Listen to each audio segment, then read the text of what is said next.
আসসালামু আলাইকুম ওয়া রাহমাতুল্লাহি ওয়া বারাকাতুহু। ইন্নাল হামদালিল্লাহ ওয়াসসালাতু ওয়াসসালামু আলা রাসূলিল্লাহ আম্মা বা'দ। ক্বালা আল্লাহু আযজা ওয়া জাল্লা ফিল কুরআনিল কারীম বিসমিল্লাহির রাহমানির রাহিম। কুল বিফাদলিল্লাহি ওয়া বিরাহমাতিহি ফাবিযালিকা ফালইফরাহু হুয়া খায়রুম মিম্মা ইয়াজমাউন।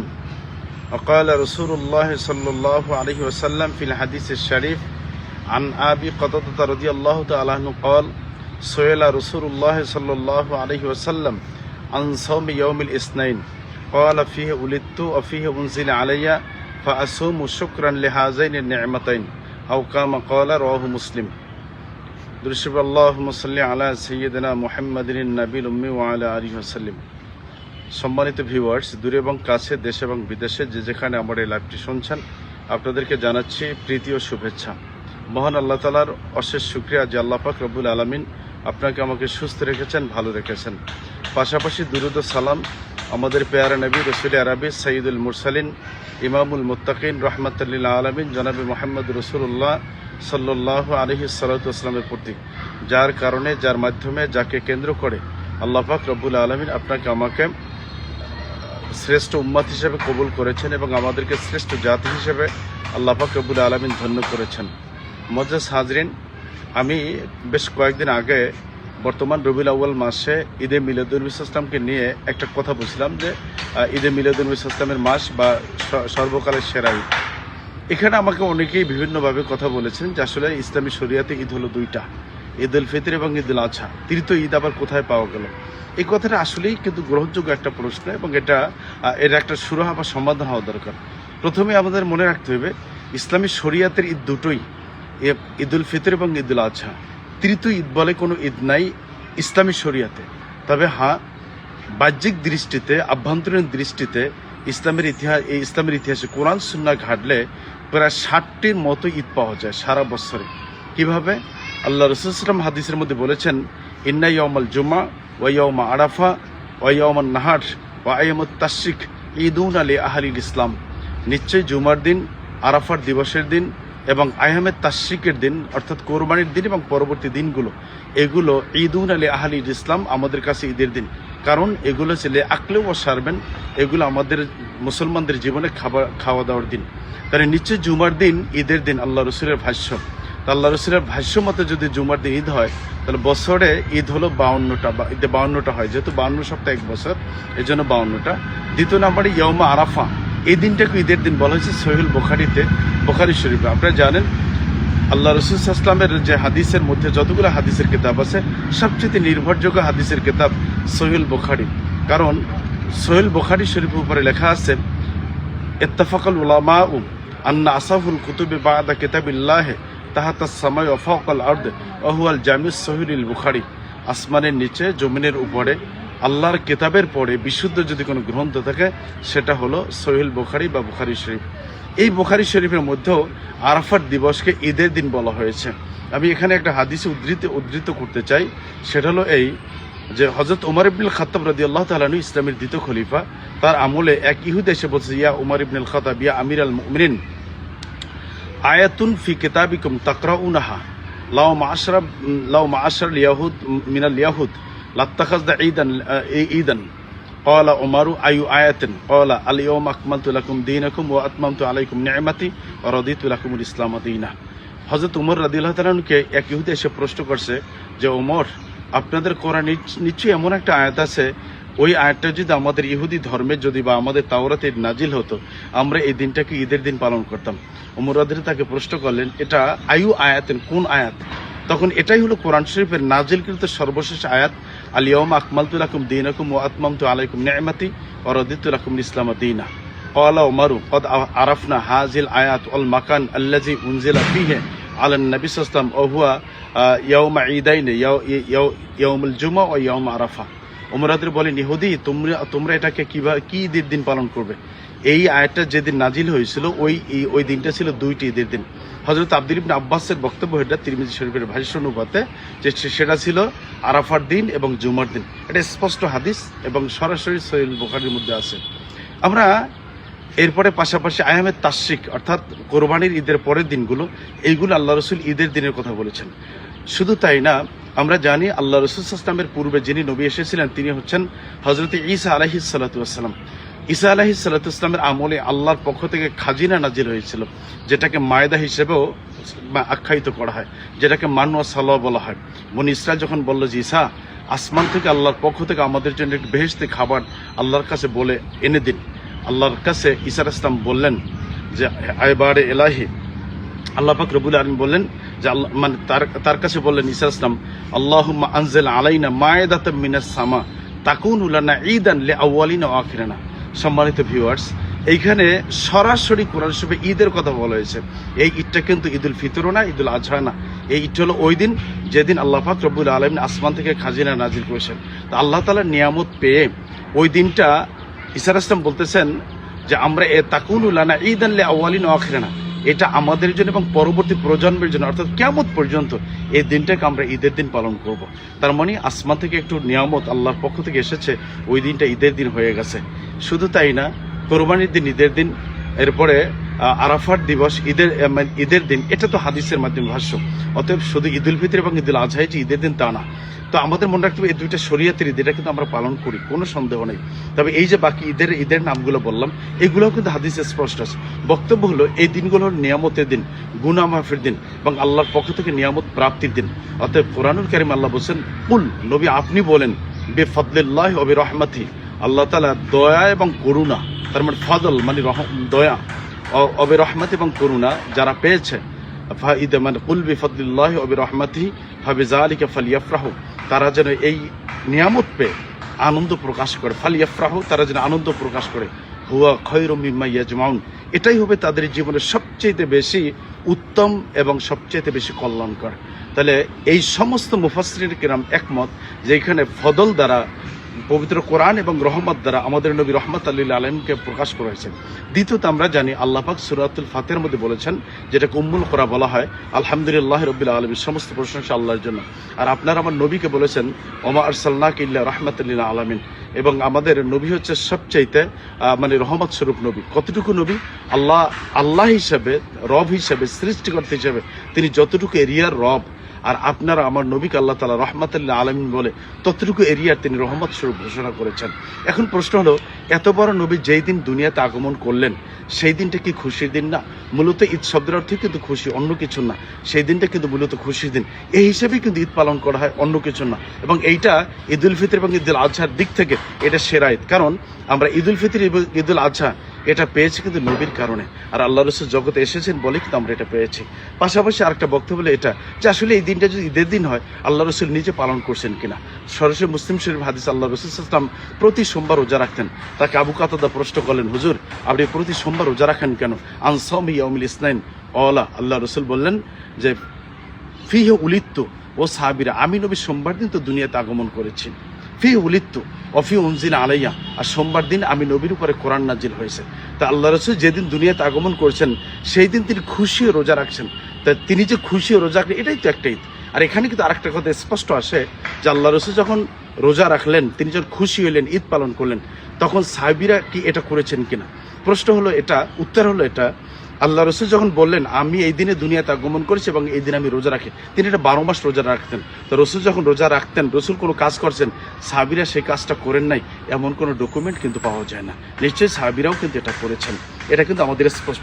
পাশাপাশি আমরা অনেক সময় বলি নবী রাসূলরা করে নেয়, নানান পদের কথা, যে এটা কিভাবে ইসলামের মধ্যে বেদাত। আসলে বাবা বেদাত ওরকম না, বেদাতটা হলো ভিন্ন, যে সুন্নাতের বিপরীতে যেটা সেটা হলো বেদাত।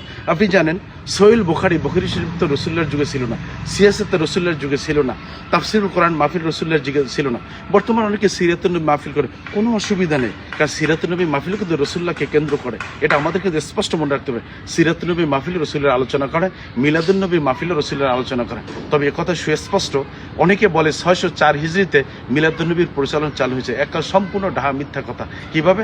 হাদিস আছে, তিরমিজি শরীফের মধ্যে আছে, মূল কিতাবের 203 পৃষ্ঠায়, ইমাম আবু ইসা মুহাম্মদ ইবনে ইসা তিরমিজি রাহমাতুল্লাহ আলাইহি 203 পৃষ্ঠায় মিলাদুন নবী নামে রাসূলুল্লাহর এই যে আগমনকে কেন্দ্র করে তিনি একটা বাব কায়েম করেছেন, বাবুন মা জাআ ফি মিলাদিন নবী সাল্লাল্লাহু আলাইহি ওয়াসাল্লাম। এবং এইখানে দুই সাহাবীর একটা আলোচনাও তুলে ধরেছেন, যারা একে অপরকে পরস্পরের জন্ম বৃত্তান্ত আলোচনা করেছে, একে অপরকে জিজ্ঞাসা করেছে যে কে বড় কে ছোট, মানে রাসূলুল্লাহর থেকে কে বড় কিনা। তিনি বলছেন না, রাসূলুল্লাহ সাল্লাল্লাহু আলাইহি ওয়াসাল্লামের চেয়ে আমি বয়সে বড়, কিন্তু জ্ঞানে গুণে মর্যাদায় তিনি আমার চেয়ে বড়। তার নিশ্চয়ই সাহাবীরা রাসূলুল্লাহর মিলাদ নিয়ে আলোচনা করেছেন।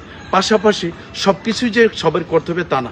যেমন আপনি জানেন কোরআন শরীফে বাবা আদম আলাইহিস সালামের জীবনী তুলে ধরা হয়েছে, ঈসা আলাইহিস সালাম কিভাবে জন্মগ্রহণ করেছেন, মরিয়ম আলাইহিস সালাম কিভাবে জন্মগ্রহণ করেছেন, এরপরে মুসা আলাইহিস সালাম কিভাবে জন্মগ্রহণ করেছেন, ইব্রাহিম আলাইহিস সালাম কিভাবে জন্মগ্রহণ করেছেন। প্রায় নবীদের জন্ম বৃত্তান্ত আল্লাহ কোরআন শরীফের মধ্যে আলোচনা করেছেন। তো অন্যান্য নবীদের জন্ম বৃত্তান্ত যদি আল্লাহ কোরআনে আলোচনা করেন, তাহলে আমাদের নবীর জন্ম বৃত্তান্ত আলোচনা করা এটা কি আসলে বেদাত হয়? এটা তো আল্লাহর সুন্নাত। তৃতীয়ত আর একটা কথা বলতে চাই, অনেকের আমাদের বক্তব্য যে আল্লাহ রাসূল সাল্লাল্লাহু আলাইহি ওয়াসাল্লাম তো 40 বছরের নবী হয়েছেন, 40 বছর পরে তার বিষয়গুলো আমাদের মেনে চলা দরকার, 40 বছর আগে না। ভাই আমাদের মনে রাখতে হবে, আপনি যেমন মুহাম্মদ সাল্লাল্লাহু আলাইহি ওয়াসাল্লামের উম্মত, আমরা তো উম্মত। আমরা হয়তো কোন একটা মিথ্যা কথা বলে জাতিকে বিভ্রান্ত করা, এটা আমাদের দ্বারা কোনোভাবেই সম্ভব না। কারণ আপনি জানেন সহিহ তিরমিজির হাদিস, আল্লাহ রাসূলকে প্রশ্ন করেছে, আন আবি হুরায়রা রাদিয়াল্লাহু তাআলা আনহু ক্বালা ক্বালু ইয়া রাসূলুল্লাহ মা তাওয়াজাবাত লাকান নবুওয়াতা ক্বালা কুনতু নাবিয়ান ওয়া আদামু বাইনার মাই ওয়া তিন। আল্লাহ রাসূল সাল্লাল্লাহু আলাইহি ওয়াসাল্লামকে প্রশ্ন, হুজুর আপনার প্রতি নবুয়ত কখন সাব্যস্ত হয়েছে? আল্লাহ রাসূল সাল্লাল্লাহু আলাইহি ওয়াসাল্লাম বললেন যে তোমাদের আদি পিতা, তার মানে আমাদের আদি পিতা বাবা আদম আলাইহিস সালাম যখন মাটি এবং পানিতে মিশ্রিত ছিল তখন আমি নবী ছিলাম। অন্য হাদিস আল্লাহ রাসূল বলছেন কুনতু নাবিয়ান ওয়া আদামু বাইনা রূহি আল জাসাদ, যে আমি তখনও নবী ছিলাম যখন আদম মাটি এবং পানিতে ছিল। তা আদম আলাইহিস সালাম যখন মাটি এবং পানিতে ছিল তখনই তিনি নবী ছিলেন, এটা হাদিসে স্পষ্ট। তার মানে আল্লাহ রাসূলের প্রতি 40 বছরের যে নবুয়ত আসছে, এটা নবুয়তের প্রকাশ্য বাস্তবতা, কিন্তু আল্লাহ তাআলা তাকে আগে নবুয়তি দান করেছেন। বলতে কোরআনের আয়াত, কোরআনে আল্লাহ কি বলছেন? কোরআনুল কারীম আল্লাহ বলছেন ওয়াইজ আখাযাল্লাহু মিসাকান নাবিয়্যিনা লামা আতাইতুকুম মিন কিতাবি ওয়া হিকমা সুম্মা জাআকুম রাসূল লা তুমিনুন নাবি ওয়া লা তানসুরুন্নাহু। ব্যাপক আয়াত, ইলা আখিরের আয়াত। এই আয়াতের মধ্যে আল্লাহ পাক আরশে আজিমে সমস্ত নবীদেরকে নিয়ে একটা বৈঠক করেছিলেন, যে বৈঠকটার নামকরণ করেছেন মিসাকুন নাবিয়্যিন। অর্থাৎ ওই বৈঠক আল্লাহ তাআলা সমস্ত নবীদেরকে একত্রিত করে বসাইয়া আল্লাহ পাক নিজের রসুল মুহাম্মদ সাল্লাল্লাহু আলাইহি ওয়াসাল্লামের পরিচয় দিয়ে বললেন, রসুলকে সরাসরি বলেও দিলেন, ওয়াইজ নবী আপনি স্মরণ করুন ওই সময়ের কথা যখন আল্লাহ পাক সমস্ত নবীদেরকে নিয়ে একটা বৈঠক ডাকলেন। বৈঠকের মধ্যে সব নবীদেরকে বললেন যে তোমরা পৃথিবীতে যাবে, ইসলাম প্রচার করবে। সুম্মা জাআকুম রাসূল, তবে হ্যাঁ শর্ত হলো একটা, তোমাদের মধ্যে যদি আমার প্রিয় নবী মুহাম্মদ সাল্লাল্লাহু আলাইহি ওয়াসাল্লাম যদি যায়, লা তুমিনুন বিহি, অবশ্যই আদম, মুসা আলাইহিস সালাম, ইব্রাহিম আলাইহিস সালাম, নূহ আলাইহিস সালাম সবাই তোমরা তোমাদের নবুয়তি ক্যান্সেল করে আমার এই শ্রেষ্ঠ মুহাম্মদ সাল্লাল্লাহু আলাইহি ওয়াসাল্লামের উপর ঈমান আনবে। একজন নবীকে অন্য নবীদেরকে আল্লাহ তাআলা নিজে কোরআনের আয়াতে বলছেন তোমাদের ওই ঈমানে কাজ হবে না, আমার নবীর উপরে নতুন করে ঈমান আনতে, লা তুমিনুন বিহি, তার মানে you must believe in my prophet Muhammad সাল্লাল্লাহু আলাইহি ওয়াসাল্লাম, অবশ্যই আমার এই নবীর উপরে তোমাদের ঈমান আনা লাগবে। ওয়ালা তানসুরুন্নাহু, এবং ইসলাম প্রচারে তাকে অবশ্যই তোমরা সাহায্য করবে। আল্লাহ তাদেরকে এই কমিটমেন্টটাও নিলেন। ক্বালু আকরারতুম আলা যালিকুম, আল্লাহ বলছেন তোমরা কি আমার কথা মেনে নিলে? সমস্ত নবীগণ একসাথে বলেন ক্বালু আকরারনা, আল্লাহ আপনার কথা মেনে নিলাম। আল্লাহ বলছেন ফাশহাদু ওয়া আনা মাআকুম মিনাশ শাহিদিন, তাহলে তোমরা সাক্ষী থাকো, আমিও তোমাদের কাছে সাক্ষী হিসেবে সাব্যস্ত হয়ে থাকলাম। মুআজ্জাজ হাজিরিন, একটা কথা বুঝাইতে চাই, বারবার একটা কথা, যে মিলাদুন্নবী, ঈদে মিলাদ, ঈদ কেন বলা হয়? যে এটা কি রাসূলুল্লাহ করেছেন, সাহাবীরা করেছেন? ঈদ তো শরীয়তে দুইটা, আমাদের আজকের কোরআন এবং সুন্নাহ থেকে স্পষ্ট প্রমাণিত হলো শরীয়তের ঈদ ঠিকই দুইটা, কিন্তু অন্যান্য ঈদ মিলে প্রায় বছরের 60টা ঈদ। আমরা দুইটা ঈদও মানি, বাকিগুলো মানি। এখন আবার অনেকে আবার একটা আমরা প্রশ্ন করি, যেমন মুফতি আরিফ বিন হাবিব সহ অনেক আলোচক বলেন যে রাসূলুল্লাহর জন্ম মাস আসলেন, এখানে 60টা তারিখের কথা বেদার নেহার মধ্যে আছে। এর 2টা তারিখ হলো প্রসিদ্ধ বিশুদ্ধ, 8 তারিখ এবং 12 তারিখ, এই 2টা বিশুদ্ধ। বাবা 8 তারিখ হোক 12 তারিখ, রবিউল আউয়াল মাস ঠিক আছে কিনা? আপনি যদি 12 তারিখ করতে মনে নাই চায়, আপনি 8 তারিখে রাসূলের জীবনীটা আলোচনা করেন, 5 তারিখে করেন, 15 তারিখে করেন, যে কোনো তারিখে আপনি করতে পারেন। এমনকি সারা বছরও করতে পারেন। আল্লাহ রাসূল সারা বছর রোজা রাখছেন, আপনি তো সারা বছর নবীর জীবনে আলোচনা করতে পারেন, অসুবিধা কি? এখানে আমাদের জাতিকে বিভ্রান্ত করার তো কোনো দিক নাই। অন্যদিকে আরেকটা কথা আমাদের বলা হয় যে আল্লাহ রাসূল সাল্লাল্লাহু আলাইহি ওয়াসাল্লাম 12 রবিউল আউয়াল ইন্তেকাল করেছেন। তা তিনি যদি ইন্তেকাল করেন, এটা তো আমাদের শোক দিবস হিসেবে পালন করা দরকার। আমরা কেন এদিন খুশি হই? একটা জিনিস আমাদের মনে রাখতে হবে, আল্লাহ রাসূল সাল্লাল্লাহু আলাইহি ওয়াসাল্লামের হাদিসের ভাষায়, প্রায় হাদিসের বেশিরভাগ কিতাবগুলিতে এই কথাটা বর্ণিত আছে যে আল আম্বিয়া ওয়া আহইয়াউন ফি কুবুরিহিম ইউসাল্লুন, সব নবীরা কবর জীবনে জিন্দা। কোন নবী কবর জীবনে কিন্তু তিনি মৃত্যুবরণ নয়। যে দলিল আপনি জানেন, সহিহ বুখারী, মুসলিম সহ অন্যান্য কিতাবে আছে, আল্লাহ রাসূল সাল্লাল্লাহু যখন মিরাজে গেলেন, মিরাজে যাওয়ার পরে বাইতুল মুকাদ্দাসে সমস্ত নবীদেরকে একত্রিত করে, আপনারা আমার নবীর পিছনে, মুহাম্মদ সাল্লাল্লাহু আলাইহি ওয়াসাল্লামের পিছনে সব নবীরা তাকে ইমাম মেনে মুক্তাদি হয়ে নামাজ আদায় করেছেন। প্রশ্ন হলো, নবীরা যদি কবরে মৃত্যুবরণ হয়, সেখানে পচে গলে বা মিশে যান নাউজুবিল্লাহ, তাহলে তারা কিভাবে বাইতুল মুকাদ্দাসে গেলেন? সব নবীরাই কিন্তু গেলেন, এটা কিন্তু স্পষ্ট। শুধু তাই না, শুধু নবীরা কেন, আপনি কোরআন শরীফের সূরা বাকারার সম্ভবত আয়াত আপনি ধরেন, আল্লাহ পাক রব্বুল আলামিন বলছেন, ওয়ালা তাহসাবান্নাল্লাযিনা কুতিলু ফি সাবিলিল্লাহি আমওয়াত বাল আহইয়াউন ইনদা রাব্বিহিম ইরযাকুন। যারা ইসলামের জন্য, কোরআনের জন্য জীবন বিসর্জন দেয়, তাদেরকে তোমরা মৃত্যুবরণ এটা বলো না, অর্থাৎ তারা মারা গেছে ধারণাই করো না। ওয়ালা তাহসাবান্নাল্লাযিনা কুতিলু, তারা যে মারা গেছে ধারণাই করো না। বাল আহইয়াউন, তারা জীবিত। ইনদা রাব্বিহিম ইরযাকুন, তাদের কাছে আল্লাহর পক্ষ থেকে রিজিক চলে আসে। একজন সাধারণ মানুষ, সাধারণ মুসলমান ইন্তেকাল করলে কোরআনের জন্য, নবীর জন্য, ইসলামের জন্য, সে যদি ইন্তেকালের পরে খাবার পেতে পারে, জান্নাতি খাবার পেতে পারে, তাহলে আপনার আমার নবী সাইদুল মুরসালিন, যার কারণে তামাম জগৎ সৃষ্টি, তিনি কি খাবার পেতে পারেন না? তিনি কি সেখানে না খেয়ে শুয়ে আছেন? আর খাবার খাই তো জীবিত মানুষগুলো।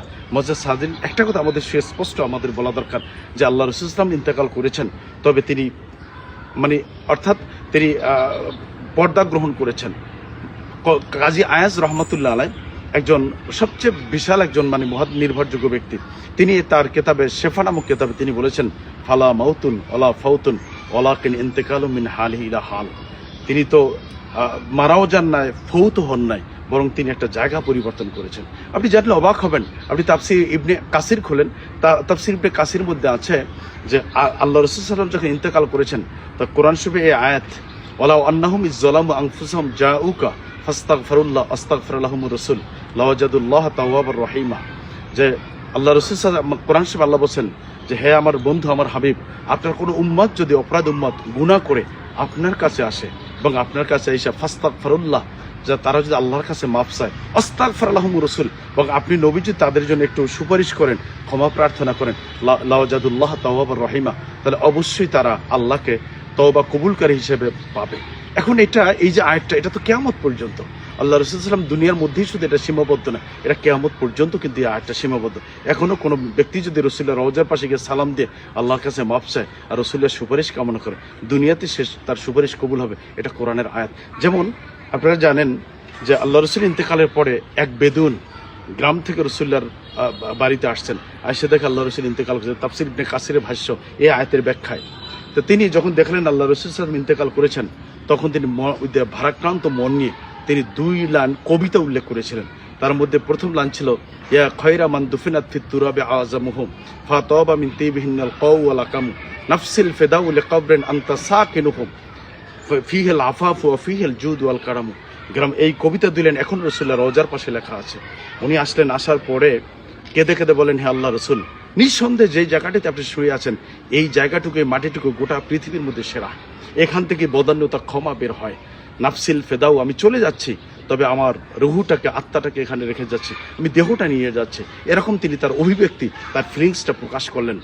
তখন তিনি যখন তার কাছে এই আয়াত বললেন, আপনি তো কোরআন শরীফে আল্লাহ বলেছেন আপনার কাছে আসলে ক্ষমা পাওয়া যায়, আমি আপনার কাছে এসে আল্লাহর কাছে মাফ চাইলাম, আপনি একটু সুপারিশ করেন আল্লাহ যেন মাফ করে। তখন ওতাবি রহমতুল্লাহ একজন তাবি, উনি বলেন, আমি রাসূলের রওজার পাশে শোয়া আছি, হঠাৎ করে আমার তন্দ্রাচ্ছন্ন আসলো, আমি ঘুমাইলাম। তখন আল্লাহ রাসূল আমাকে বলেন, ইয়া ওতাবি বাশশিরহু আন্নাল্লাহ ক্বাদ গাফারা লাহ, তুমি ওই ব্যক্তিকে সুসংবাদ দাও যে আল্লাহ তাকে ক্ষমা করেছেন।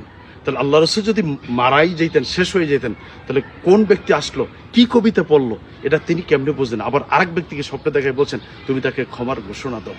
মজা সাজেন, অতএব রাসূল পাক সাল্লাল্লাহু আলাইহি ওয়াসাল্লামের এই আগমনের মাস, মিলাদুন্নবীর মাস, এটা নিঃসন্দেহে মুসলমানদের জীবনে অত্যন্ত একটা নিয়ামত, বরকতপূর্ণ মাস।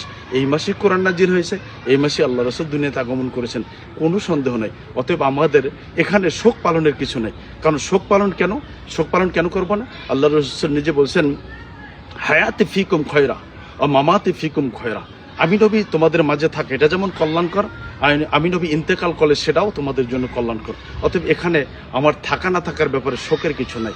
অন্যদিকে আমরা জানি, কোনো মুসলমান মারা গেলে 3 দিনের বেশি শোক পালন করে ইসলামে জায়েজ নাই। এটা পুরুষের জন্য, মহিলাদের জন্য ব্যাপারটা ভিন্ন, আপনারা জানেন। তো 3 দিন তো রাসূল ইন্তেকাল, সেটা চলে গেছে, এখন কেন শোক? এতে শোক পালন করার কথা না। কারণ আল্লাহ রাসূল জগতে এসেছেন গোটা সৃষ্টি জগৎ খুশি, আমরাও খুশি। রসুলের জীবনে আমরা আলোচনা করি। আপনি মিলাদুন নবী করেন, কোনো অসুবিধা নেই। সিরাতুন নবী করেন, কোনো অসুবিধা নেই। কারণ সিরাতুন নবী নবীর কর্ম, আর কর্ম আলোচনা হয়তো তার জন্ম বৃত্তান্ত না হলে তো হয় না। অন্যদিকে আপনারা জানেন, আপনি মিলাদুন নবী আলোচনা করতে চান না। বাংলাদেশের যে কোনো রাষ্ট্রে কোনো রাষ্ট্রপ্রধান ক্ষমতা আসলে, কোনো প্রেসিডেন্ট আসলে, তখন গোটা পত্রিকা তার গোটা জীবন ইতিহাস চলে আসে। সে কবে জন্মগ্রহণ করেছে, তার লেখাপড়ার যোগ্যতা কি, কোয়ালিফিকেশন কি, তিনি এর আগে কি করতেন, এর টোটাল বিষয় কিন্তু পত্রিকা চলে আসে। অতএব আপনি যে নবীর উম্মত তার সম্পর্কে আপনি জানবেন না, আপনি তার ব্যাপারে বিভিন্ন মন্তব্য না বুঝে করেন, ভাই আরেকটু স্টাডি করা দরকার। নবীর ব্যাপারে আমাদের ভালো ধ্যান ধারণা করা দরকার। আসুন আমরা মিলাদুন নবী ইসলামের মাসে আমরা নবীর জীবনে আলোচনা করি, সারা বছরই করি, সারা বছরই করতে চাই, সবাই মিলে করি। এবং নবীর আদর্শ বাস্তবায়ন যদি হয়, তার আদর্শ যদি আমাদের মনের মধ্যে প্রবেশ করে, তার ভালোবাসা প্রকাশ করে, তাহলে অবশ্যই আমাদের ব্যক্তি, পরিবার, সমাজ, রাষ্ট্র উপকৃত হবে, রাষ্ট্র উন্নত হবে এবং গোটা বিশ্ব মনে এক সময় ইসলামের ছায়াতলে চলে আসবে। নবীর আদর্শ বাদ দিয়ে, নবীর সুন্নাহ বাদ দিয়ে শুধুমাত্র রাষ্ট্র কায়েমও যেমন সম্ভব না, অন্যদিকে রাষ্ট্র কায়েমেরও কারণে আমরা নবীর আদর্শকেও বাদ দিতে পারি না। আমাদের সব কিছুরই প্রয়োজন আছে। আমরা সব বিষয়ে কথা বলি, কোনো সন্দেহ নেই। আল্লাহ পাক আপনাকে আমাকে সবাইকে ভালো রাখুক, সুস্থ রাখুন। আমিন। আসসালামু আলাইকুম ওয়া রাহমাতুল্লাহি ওয়া বারাকাতুহু।